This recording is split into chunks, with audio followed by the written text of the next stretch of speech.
Hello everyone, my name is Voodoo Val and welcome back to Getting the Most Out of Your Work.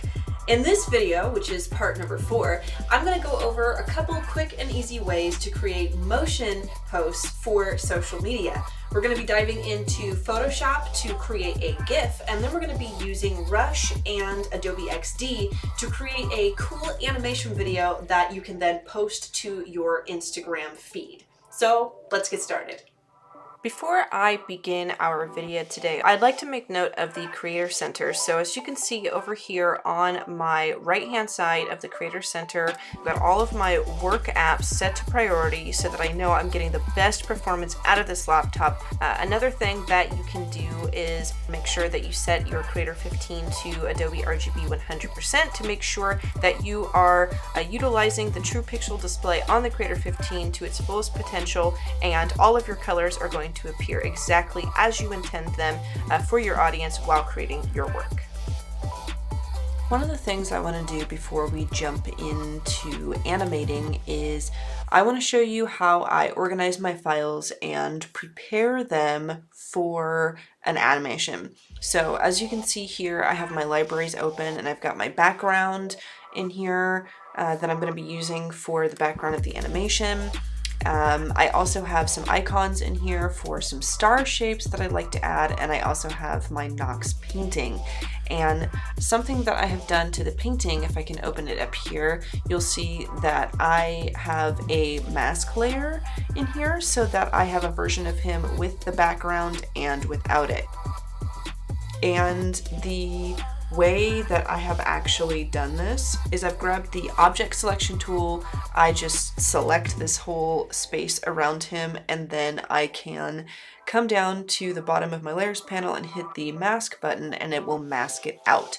Now there are some artifacts here you can see around his head and things like that. However, since I am going to be using a dark colored background, it's not actually necessary for me and my specific project to get in and clean it up super detailed, but for you, you may need to do that depending on the kinds of files and things you're working on, but this is actually fine for me.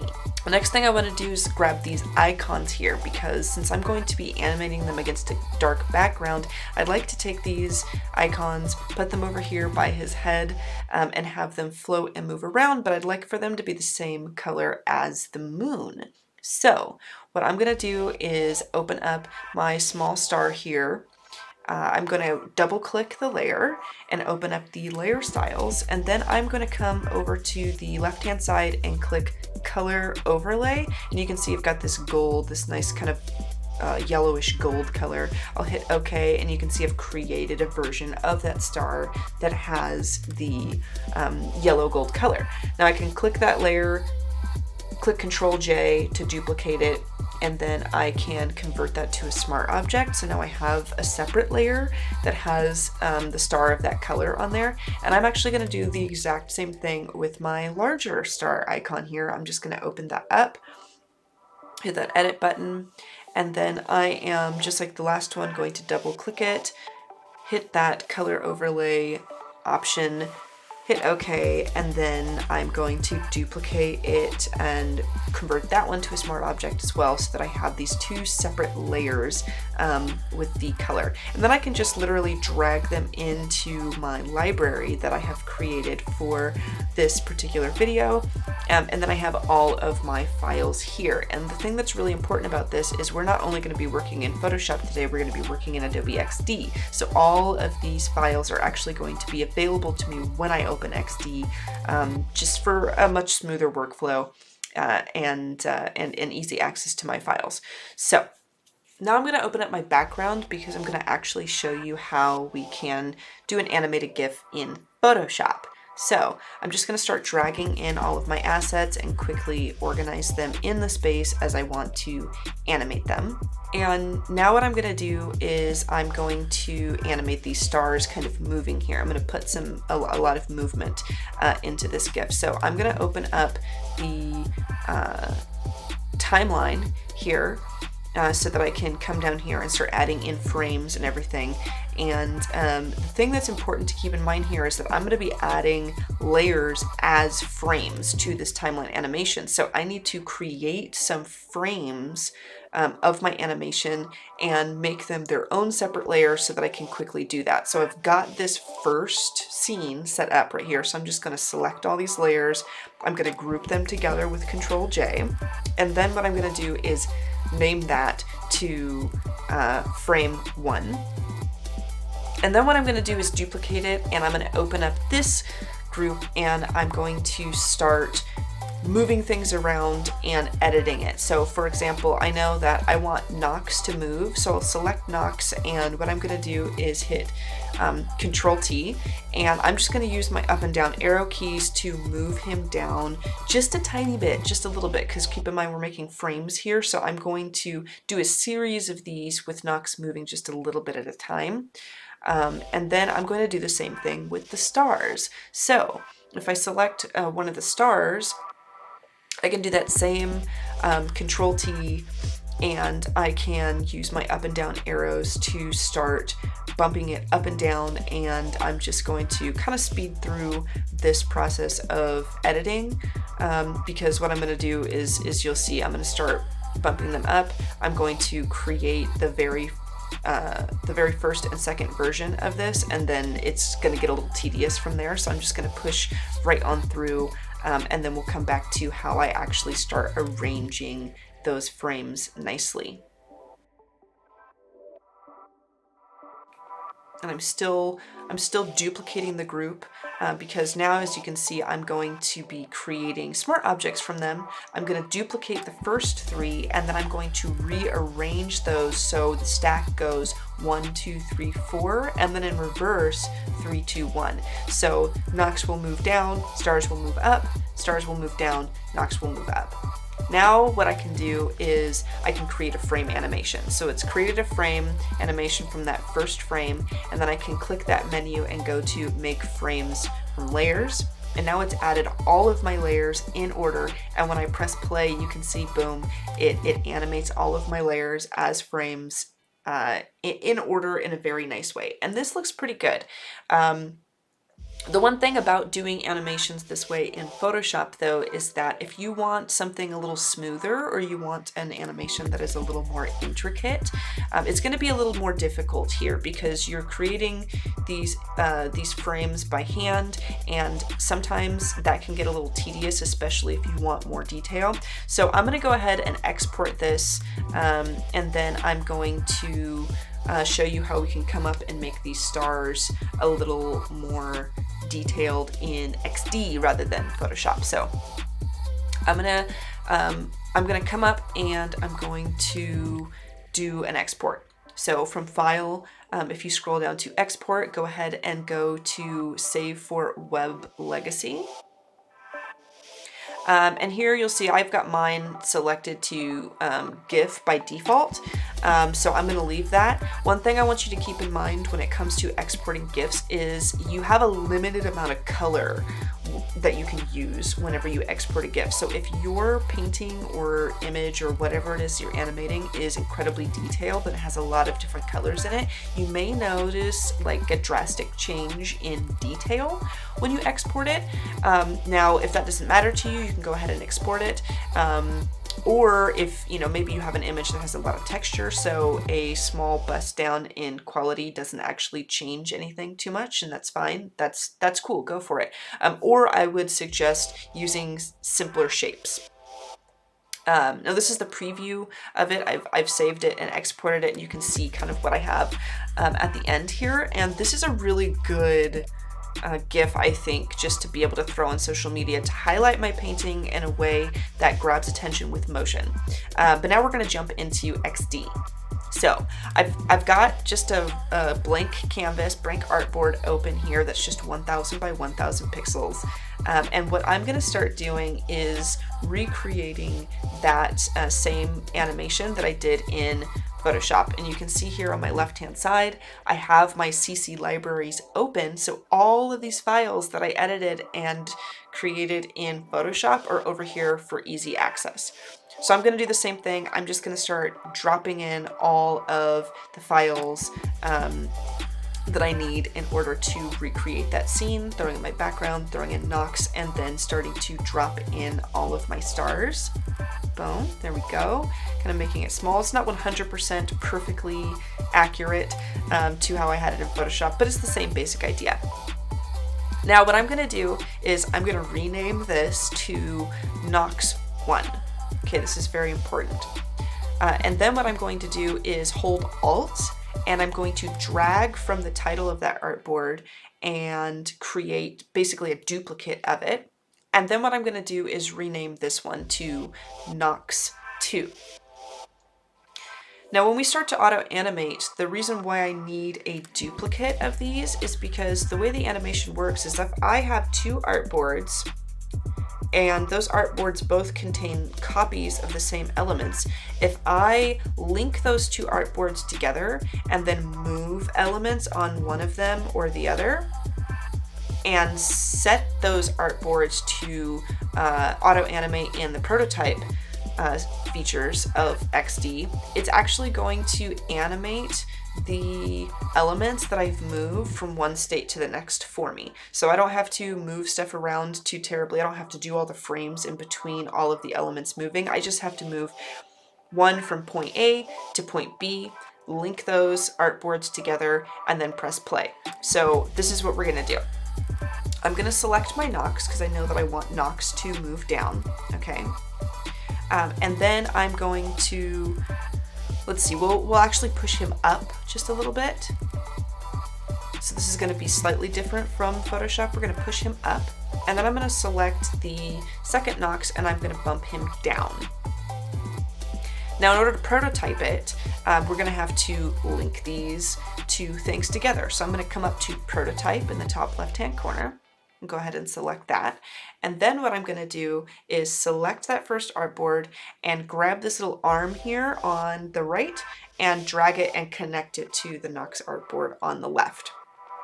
And I'm going to do the exact same thing from the Nox 2 artboard to the Nox 1 artboard. So they've linked from one to the other and back again. When you're setting up for this kind of animation, you want to make sure that trigger is actually set to time. You don't want it to be set to something like tap that calls for you to have to interact with it in order to begin the animation. You can actually experiment with the delay time and decide on whatever is best for you. Under action and type, you want to make sure that that is set to auto animate, and make sure your destination is set to the proper artboard that you want to animate to. Lastly, you can change that easing to whatever kind of animation works for you. Ease in and out or bounce is good for me. And then again, experiment with that duration and find what works best. Now that actually looks really good. You can see it kind of moves up and down. It's not so bad. I have kind of edited in between, messing with the settings to make Nox not go up so high and not come down so low, but this looks perfect. Now the next thing I'm gonna do is I'm gonna start animating these stars. And this is where things can get really cool and detailed in XD that it's kind of harder to do in Photoshop. So I've bumped him up. And then what I'm going to do is I'm actually going to change the size of the star as well. So it's not just repositioning things, it's actually resizing it. So I'll go back to design, I'll shrink that down from the edges to make it small. So what you'll see in the animation is that from the first artboard, it'll be one size in one position, and then it will actually move up and get smaller. And I'm going to do that really quickly here with the other stars as well. And when we preview it, you'll see how they change location and they change shape and size. So isn't that cool? You get like this really interesting kind of zoom out effect, zooming in, zooming out. That adds a little bit more depth and interest to your animation rather than just making something move up and down, which is really neat. I actually really like it.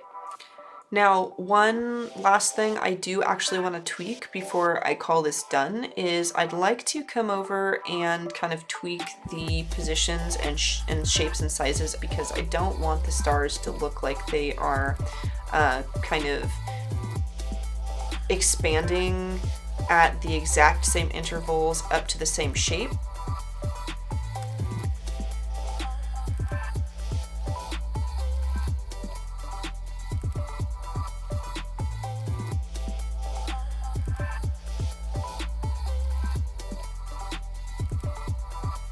Yeah, I think I like that. It kind of makes it a little bit more cohesive. So that looks pretty good. So the next thing I'm going to do actually is I am going to capture this animation as a video that I could then post to Instagram. How do you record your screen, however, in order to get your video? So I like to use Streamlabs OBS. It's one of my favorite programs for creating videos and streaming. And what I did was I just did a display capture of the XD window that had my Nox animation preview in it. As you can see down there at the bottom in my scenes, you can see display capture. And what I did was I clicked the record button in the bottom right hand corner, and as soon as that turned red, I let it run for a few seconds so that I could record just a little looping animation of our GIF. Now that I have created a little animation that I created in XD, what I'm going to do is look through this part on my timeline and find the space that has just the looping version of that animation. So I'm going to scroll to, as you can see, I spent some time positioning that screen capture in my Streamlabs OBS, and I'm going to find this moment. I'm going to hit that cut button, and then I am going to just delete that. Boom, just cut that right out. Just want to play it a little bit and make sure that it looks pretty cohesive. All right. There we go. I'm also going to make sure that my clip is muted because I was talking while I was creating this and it did record me a little bit. So I'll go into my basic settings here and I will mute it. And then what I'm going to do is let's play it one more time just to make sure that I got what I need. Cool, I don't have my audio playing or anything like that. All right, and now the last thing I'm going to do is I'm going to scrub through and find a good cutting point, because Instagram, you can only post, if you're going to post a video to your timeline, like your Instagram feed, you can only post a video that is between 3 seconds and 1 minute. So I'm going to go ahead and crop it just before the 1 minute. And I'll scrub through here and just make sure it's cohesive. And it looks like I have a little movement here where it raises up just a tad. So I'm going to find that spot right in there. And I'll settle my little scrubber on that moment. And I will also cut that out of the front. Boom, go ahead and delete it. And now I have this perfect looping video of my Nox just kind of floating in space.